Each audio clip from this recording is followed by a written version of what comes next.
They're now 12 for 27 from three-point range. Alley-oop, Obi Toppin, the former Knicks draft pick.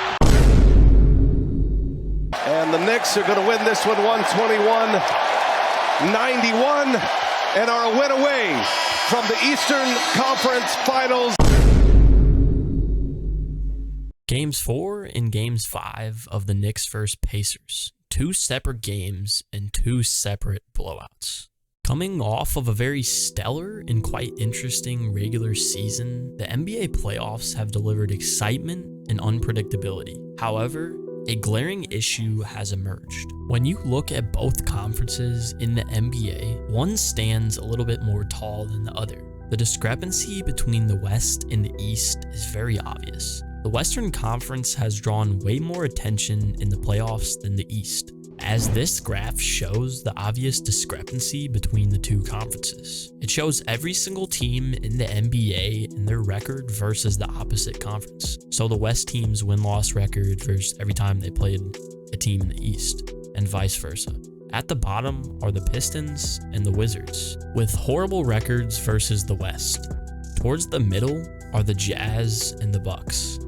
And at the top are the Nuggets and the Celtics, with the 2 best records versus the opposite conference. But this is the true difference between the two conferences. The top 10 teams all have more than 19 wins against the opposite conference, and 9 of those 10 teams are in the West. So besides the Celtics, all the other top teams in this graph are in the West.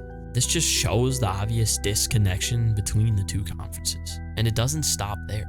These are the combined records of every team in the league this season versus the opposite conference. So it's the same thing as the chart, but just every team's records are combined in their separate conference. The West has 261 wins with 191 losses, and the East has 191 wins with 261 losses. Pretty remarkable.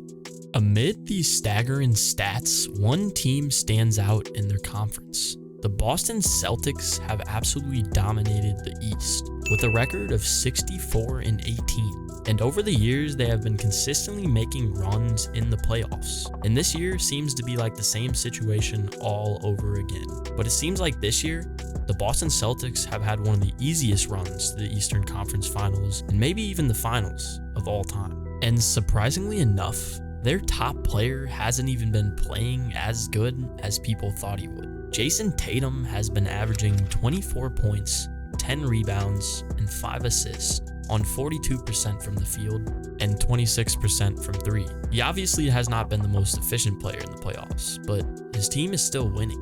In the first round, they played an injured Heat team and they smoked them 4-1. The second round, they played the Cavs, and it seemed like Donovan Mitchell was the only one to show up consistently, and he was still dealing with injuries. And now they are in the Eastern Conference Finals, ready to play the winner of the Knicks versus Pacers, which also doesn't seem too hard of a matchup, as the Pacers can't figure out how to play defense, ranking 24th in the league this season. And the Knicks have an injured roster and somehow are pushing far in the playoffs. And this is exactly what the problem is. Injuries in the East. Another thing making it seem like there is no competition outside of the Western Conference. Every team nowadays deals with injuries, but major injuries like what the Bucks dealt with eliminated them in the first round. And really, the Pacers shouldn't even be in the position they are in if it wasn't for the Bucks' injuries. And this injury epidemic is predominant in the playoffs, especially in the Eastern Conference. The East Finals should have been Milwaukee versus Boston, but injuries stopped this from happening. Even if the Celtics advance, I still don't believe any team in the East can beat any of the top contenders in the West. Maybe close, but the only team left in the East that really can compete against the Nuggets, the Wolves, the Thunder, or the Mavericks is the Celtics. And if there's only one team in the East that can compete against the top 4 teams in the West, then that's a problem. Simple as that.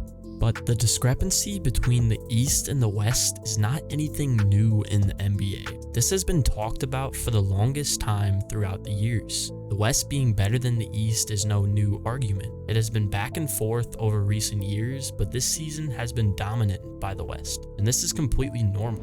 Statmuse shows us the NBA combined record of the Western Conference versus the Eastern Conference over the years since the 2000 NBA season. And let me tell you, the disparity between the two conferences has been huge over the years, with the West having a better record versus the East in 22 of the last 25 seasons in the NBA. It was as of recently in the 2021 and the 2022 NBA seasons where the East got 2 of those winning records versus the West. But like it shows, the West has always been known to be better than the East. I just don't really understand why exactly. I mean, this season we can point to injuries, but the other 22 years, I just am not sure exactly what you can say about that. It seems to be quite obvious which conference has been overall better over the years, but I still believe whoever wins the Timberwolves vs Nuggets series will end up winning the finals. Now, the Celtics are likely going to make the finals in one of the easiest fashions of all time, but I still think they lack just a little bit from the championship glory, but that's for another time. Regardless of all this, there is a problem in the NBA, and it starts within the Eastern Conference. But what do you guys think is the main reason why the West tends to be better than the East? And who do you guys have winning the finals? I can't be certain on anyone, but it's definitely someone from the West. Thank you so much for watching though, and I appreciate all the love on the videos. I just wanted to let you know that subscribing is free, and it really does go a long way, and I appreciate all the kindness, the joy, and the positivity on these videos. Besides that though, God bless. Have a great day.